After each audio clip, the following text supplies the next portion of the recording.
décision le cas de Montfermeil. Maintenant, c'est finalement le 6 janvier prochain que l'on saura si le maire d'hiver droite de la ville, Pierre Bernard, supprime les crédits de fonctionnement aux 2 écoles maternelles où des enfants d'immigrés avaient été inscrits contre sa volonté. Le dossier, Jean-Marc Morandini.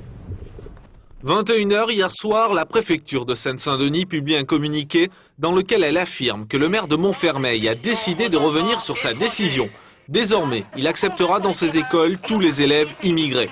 C'est un véritable coup de théâtre dans ce conflit qui oppose depuis plusieurs mois Pierre Bernard et 2 directrices de maternelle. Le maire avait en effet décidé de leur couper les crédits municipaux. Elles sont coupables, à ses yeux, d'avoir accepté des enfants d'immigrés dans leurs écoles.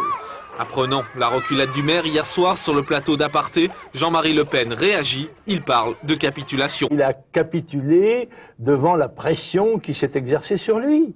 Mais ce qui vient de s'arrêter à Montfermeil naîtra ailleurs, puisque la France ne pourra pas faire face au phénomène qui consiste à faire entrer chaque année 250 000 étrangers nouveaux. Mais ce matin, M. Bernard affirme avoir simplement donné 2 mois de sursis au gouvernement pour résoudre le problème de l'immigration. 2 mois durant lesquels il suspend toute sanction. Le communiqué de la préfecture est ou très ambigu si c'est le préfet lui-même qui l'a donné, ou il a été mal interprété. Je voudrais demander aussi bien à mes compatriotes, enfin mes collègues, mes concitoyens de Montfermeil qu'à mes compatriotes de France, de ne pas croire à un abandon de ma part, certainement pas, au contraire.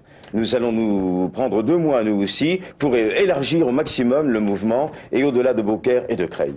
Les petits immigrés de Montfermeil pourront donc retourner en maternelle dès le 9 novembre. Le maire leur a accordé 2 mois de sursis.